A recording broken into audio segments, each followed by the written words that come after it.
There were 12 twists that changed everything in Squid Game Season 3. You thought you knew how the game worked? Season 3 said, think again. We're breaking down every twist, from quiet betrayals to the final moment that left the whole arena in shock. And the first twist? Even the game held its breath. It was only the second episode. Nobody expected something this big to happen. Joon-hee, player 222, is running from the red team member, player 226, along with Hyun-ju and Gum-ja, two blue team players with her, during May's hide and seek. But halfway up the stairs, she slips and her leg snaps. She groans, can't walk, can't hide. They carry her through the maze and tuck her into a blue, empty room, just for a moment of rest, just to keep her safe. But then, Gum-ja notices something. Jun-hee's water just broke. In the middle of a bloodbath, the baby is coming. No tools, no help, no time. But Gum-ja is calm. She's done this before, and with Hyun-ju guarding the door, she begins. A baby girl enters the world, crying louder than the alarms. In a place made for death, life fought its way in. While Jun-hee's baby being born this early was something we didn't see coming, there was a bigger twist that happened immediately after this.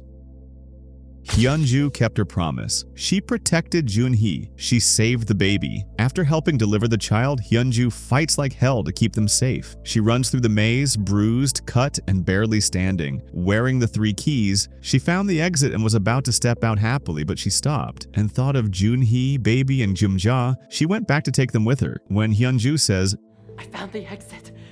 We can all get out of here now. Come on, come on. But then here comes the biggest twist. A knife slides through her back. The killer? Player 333. Myung-gi, Jun-hee's ex, the baby's father. He doesn't even realize it's her. He just wanted another kill, another red team victory, another body to step over. Hyun-ju gasps, Jun-hee in shock. The baby starts crying again. Myung-gi stares in shock, but it's too late. The one person who risked her life to protect that child dies in front of her. And just like that, a protector becomes another piece on the floor. Jun-hee lives, but something inside her breaks. But another big twist was just about to happen after this. The game was almost over. The exit was near. Jun-hee was alive. The baby had made it, but standing in the way was player 007, Gyeom-ja's son, Young-sik. Young-sik had joined the Hunters, red team. He thought he could protect her that way, but now the timer's running out, and he hasn't killed anyone. He's crying, begging, saying, I will die. I couldn't kill anyone, Ma. I couldn't do it. And the only ones in front of him are Joon-hee and the baby. Even though Gum-ja asked him to kill her and leave Joon-hee and the baby, They kill me instead. I've lived long enough. Young-sik, go on. Take the knife and stab me now. Then you'll go through, and Junie and her girl will live too. but he pushes her and turns toward them, knife in hand, desperate, shaking. But Gum-ja sees it coming. She doesn't scream. She doesn't run. She moves fast. A hidden pin, a single stab, right into her son's back. Young-sik drops to the floor, gasping. Not dead, but too late. The timer hits 0. The guards come in, and right in front of her, they shoot her son. She saved the baby. That day, Gum-ja lost her son. But next twist didn't come from the game. It came from Gi-hun.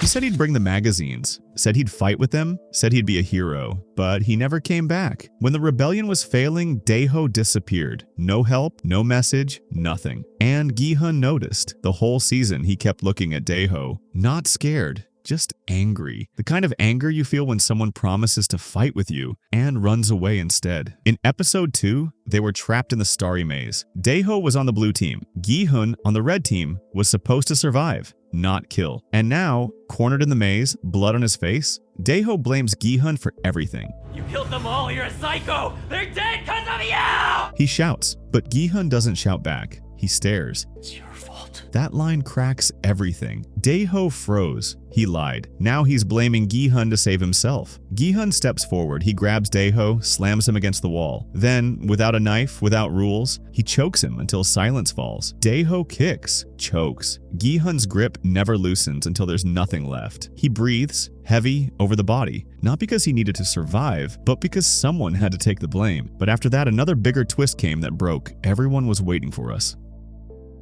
She saved the baby, she stopped her son, but she did something no one expected. Gyeom-ja, player 149, helped bring a new life into the world. And then, that night, the dorm was quiet. But when the guards opened the doors the next morning, she was gone. Not eliminated, not murdered. She hanged herself, using a bedsheet from her bunk. She died the same night she begged the others to vote and end the game. They said no. She tried to move on, tried to be strong, but in the end, she couldn't carry it. She had stabbed her son to protect someone else's child, and it broke her. Before she died, she looked Gi-hun in the eye, told him, Save Junie and the baby, sir. I'm begging you, please. I'm begging you, sir.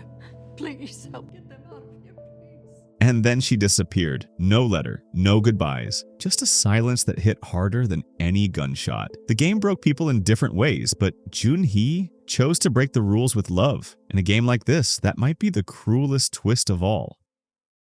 She already survived childbirth. She already saved the baby, but Jun-hee knows she won't survive this. Her foot is broken, her body's failing, and the rope bridge is only getting deadlier. In front of her, Gi-hun is carrying the baby. The jump rope spins. The gap is wide, so Jun-hee makes the hardest choice of all. Not for herself, for her daughter. Gi-hun asks her to stop. He's coming for her.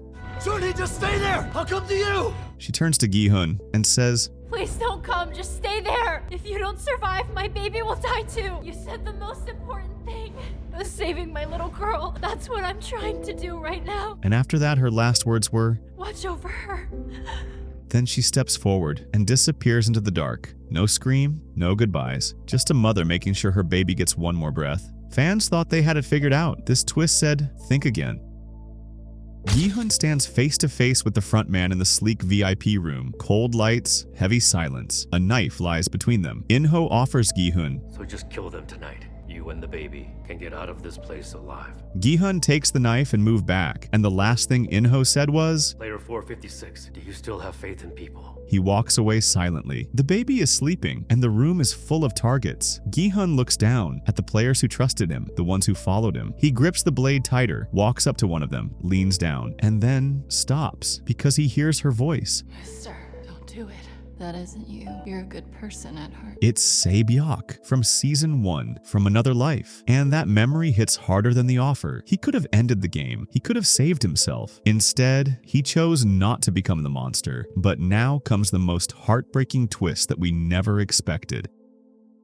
It wasn't supposed to end like this, not before the round even started. Gi-hun and player 333, the baby's father, face off on the final bridge. They both lose balance and fall off the side, but Gi-hun grabs the edge, hangs on by his fingers. 333 clings to Gi-hun's coat. For a second, it looks like they'll both survive. Then the fabric rips, and 333 falls, screaming. So if 333 died, then that means Gi-hun has won again, right? There's just one problem. Nobody pressed the button to start the game. The game never even started, so now it resets. Just Gi-hun and the baby. The button flashes. One life left. Gi-hun walks to the edge, bloodied, shaking, holding the child. He kisses her forehead, gently sets her down, then looks up, not at the guards, not at the cameras, but at the VIP observation window. We are not horses. We are humans. Then he steps back and lets go. No hesitation, no final speech, just a man making the only choice he had left. He doesn't play the game, he ends it. Hundreds fought, hundreds killed. But the one who survived? That was the biggest twist here. The baby, wrapped in Jun-hee's coat, lies under the lights. Her eyes are wide. She doesn't cry, she just stares. Like none of this is real. The screen turns red. Game complete, and for the first time in Squid Game history, an infant is declared the winner. No applause, no fireworks, just silence, and the sound of guards lowering their guns. She survived without playing, watched every death, outlasted hundreds. Not by fighting, not by choosing, but by being the one life Gi-hun chose to save. No money in her hands, no freedom in her future, just cameras, and a world she can't understand. A baby beat the game, but it took Gi-hun's final rebellion to make it possible. But the game wasn't done. The biggest twist was still waiting.